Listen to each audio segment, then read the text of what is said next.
افضلیت کے حوالے سے بطور خاص قرآن پاک کے اندر ایسی آیات مبارکہ اور حدیث طیبہ کے اندر کہ جن کو یہ ایسی ٹاپک پر بیان کیا گیا کہ استدلال اس سے یہی کرتے ہوئے کہ آپ رضی اللہ تعالیٰ عنہ وہ صحابہ میں سب سے افضل ہیں۔ قرآن پاک میں سورۃ اللیل کے اندر اللہ تبارک و تعالیٰ ارشاد فرماتا ہے وَسَيُجَنَّبُهَا الْأَتْقَى کہ جہنم سے دور رکھا جائے گا اس ہستی کو، اس شخص کو جو سب سے زیادہ متقی اور پرہیزگار ہوگا۔ اتقا۔ اچھا، دوسرے مقام پہ اللہ تبارک و تعالیٰ ارشاد فرماتا ہے ان اکرمکم عند اللہ اتقاکم کہ اللہ تبارک و تعالیٰ کے نزدیک تم میں سب سے زیادہ عزت والا وہ ہے، مقام و مرتبے والا وہ ہے جو تم میں سب سے زیادہ پرہیزگار ہے۔ تو اس آیت کریمہ میں اللہ تبارک و تعالیٰ کی بارگاہ میں جو قدر و منزلت ہے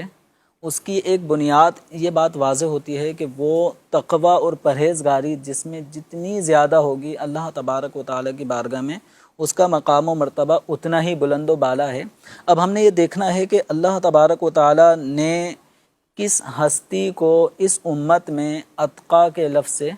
ارشاد فرمایا ہے۔ تو اس آیت کریمہ میں جو لفظ اتقا آیا ہے مفسرین اس کو بیان کرتے ہیں کہ یہ اتقا کا وصف حضرت سیدنا صدیق اکبر رضی اللہ تعالی عنہ کے لیے ارشاد ہوا۔ اس پہ اتفاق ہے کہ مفسرین کا کہ یہ اتقا سے مراد صدیق اکبر رضی اللہ تعالیٰ عنہ کی ہستی ہے۔ اور اس آیت کریمہ میں آگے بہت ہی زبردست قسم کی بات کہ حضرت سیدنا ابو بکر صدیق رضی اللہ تعالیٰ عنہ نے حضرت بلال حبشی رضی اللہ تعالیٰ عنہ کو خرید کر بڑی قیمتی، بڑی مہنگی یعنی آفر ان کے آقا بلال رضی اللہ تعالیٰ عنہ کا جو مالک تھا اس نے کہا تھا اتنی مقدار میں آپ مال دو گے تو میں ان کو آپ کو فروخت کر دوں گا۔ تو حضرت صدیق اکبر رضی اللہ تعالیٰ عنہ نے بڑی بھاری رقم دے کر حضرت بلال حبشی رضی اللہ تعالیٰ عنہ کو خریدا اور خریدنے کے بعد انہیں آزاد کر دیا۔ تو اس پر کسی کفار کی طرف سے یہ اعتراضات ہونے لگے کہ بلال حبشی بظاہر یہ تو اتنی قیمتی نہیں تھے، تو کوئی بہت بڑا احسان حضرت بلال حبشی نے کبھی زندگی کے کسی موڑ پر کیا ہوگا ابو بکر پہ کیا ہوگا جس کا آج انہوں نے اتنی بھاری رقم دے کر اس کا بدلہ چکایا ہے۔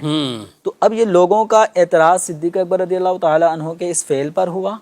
اس فعل پر اعتراض یعنی نکتہ چینی، تانہ زنی کی۔ اب غور کیجئے کہ صدیق اکبر رضی اللہ تعالیٰ عنہ پر ہونے والا یہ کفار کی طرف سے ایک اعتراض، ایک تانہ، اس کا دفاع کون کر رہا ہے؟ صدیق اکبر رضی اللہ تعالیٰ عنہ دفاع نہیں کیا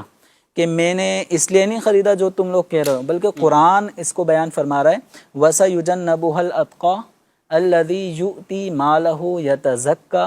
وَمَا لِأَحَدٍ عِندَهُ مِن نِعْمَةٍ تُجْزَى إِلَّا ابْتِغَاءَ وَجْهِ رَبِّهِ الْأَعْلَى وَلَسَوْفَ يَرْضَى۔ سبحان اللہ۔ تو یہ قرآن پاک کی سورۃ اللیل کی آخری آیات یہ حضرت صدیق اکبر رضی اللہ تعالیٰ عنہ پہ ہونے والے اس اعتراض کے رد میں اللہ تبارک و تعالیٰ نے نازل فرمائی۔ جمیل صاحب آپ ترجمہ کریں گے، لیکن میں کہہ رہا ہوں کہ لطف کتنا ان کلمات میں، اور یہ جو آیت مبارکہ نازل ہوئی کہ اعتراض ابو بکر پر ہو رہا ہے رضی اللہ تعالیٰ عنہ، جواب کوئی اور صحابی دیں یا خود نبی پاک صلی اللہ علیہ وسلم اس کی وضاحت کر دیں یا بلال ہی کہہ دیں کہ بھئی میرے اوپر میں نے کوئی احسان نہیں کیا، کوئی ایسا کچھ نہیں ہوا۔ یعنی یہ شان مقام رسالت والی ایک شان یہ بھی ہے کہ اعتراض جب حضور صلی اللہ علیہ وسلم پر ہوئے تو اللہ نے جواب دیے، اور یہاں یہ مقام صدیقیت کی بھی شان واضح ہوئی کہ یہاں پر بھی اعتراض ان پر ہو رہا ہے اور جواب اللہ ارشاد فرما رہا ہے۔ اس سے اگلی جو سورہ والضحیٰ ہے اس میں سرکار صلی اللہ تعالیٰ علیہ وسلم پر کیے جانے والے بیجا اعتراضات کے اللہ تعالیٰ نے جواب دیے۔ ما ودعک ربک وما قلی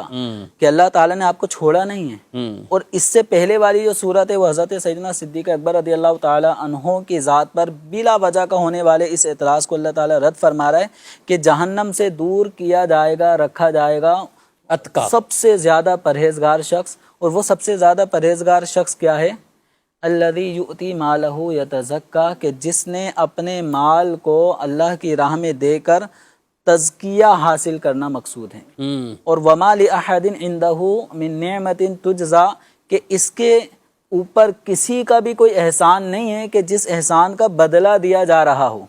الا ابتغاء وجہ ربہ الاعلی، ان کا جو یہ نیکی کا کام کرنا ہے کہ بلال رضی اللہ تعالیٰ عنہ کو خرید کر آزاد کر دینا ہے، یہ تو اللہ تعالیٰ کے رضا کے حصول کے لیے ہی تھا، وَلَسَوْفَ يَرْضَى، اور اللہ تبارک و تعالیٰ ان سے راضی ہو جائے گا، اللہ ان سے راضی ہو جائے گا، اللہ ان سے اور راضی ہو جائے گا، یہ بھی ہے کہ وہ اللہ سے راضی ہو جائیں گے، اللہ اتنا عطا فرمائے گا وہ اللہ جس تعالیٰ کو بالفاظ دیگر کہیں کہ قرآن پاک میں کئی مقامات پر رضی اللہ عنہم ورضوا عنہ، اللہ ان سے راضی، وہ اللہ سے راضی۔